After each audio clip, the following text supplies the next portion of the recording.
নমস্কার বন্ধুরা, যেমনটা আমরা কালকে অ্যানালাইজ ভিডিওতে বলেছিলাম, মার্কেট আমরা সেলিং সাইডে ট্রেড নেব। আর মার্কেট ঠিক সেই রকমই বিহেভ করছে। এখানে আমি এখন ট্রেড নেব। দেখুন, পি সাইডে 53,500 পি প্রিমিয়াম উপরে চলছে। এখানে এসএল থাকবে 50 পয়েন্ট আর টার্গেট থাকবে 50 পয়েন্ট। দেখা যাক।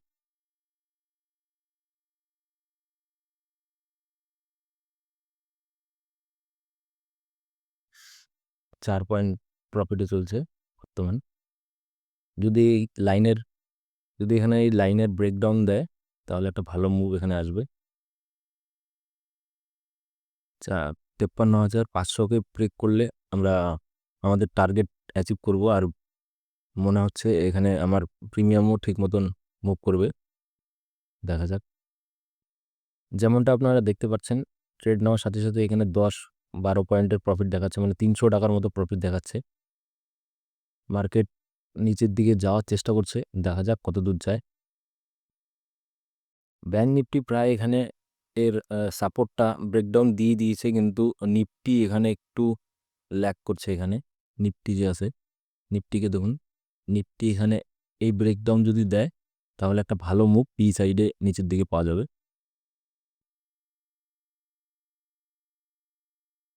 নিফটি যদি এখান থেকে বাউন্স ব্যাক করে, এই পর্যন্ত তো আসবেই, তখন আমাদেরকে এসএল দিতে হবে। তখন ব্যাংক নিফটিও মানে নিফটিকে ফলো করে উপরের দিকে যাবে, এই পর্যন্ত যাবে। এই পর্যন্ত গেলেই আমাদের এসএল দিতে হবে। আমাদের পজিশন ছিল এখানে 100 পয়েন্ট, এই পর্যন্ত এসএল।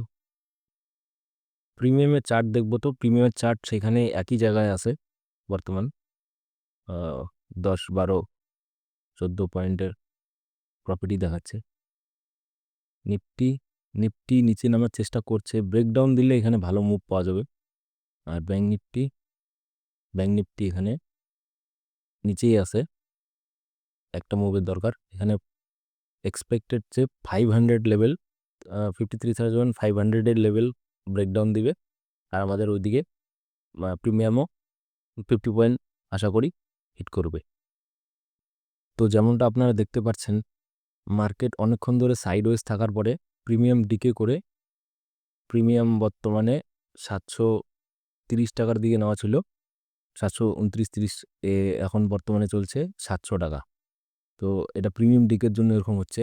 নিফটি একই জায়গায় ঘুরছে, উপরে নিচে করছে, যার জন্য ব্যাংক নিফটিও নিচে যেতে পারছে না। আর নিফটি উপর দিকে পুশ করছে, নিচে যাওয়ার চেষ্টা করছে কিন্তু পাচ্ছে না, উপর দিকে যাচ্ছে, যার জন্য ব্যাংক নিফটি উপর দিকে যাচ্ছে।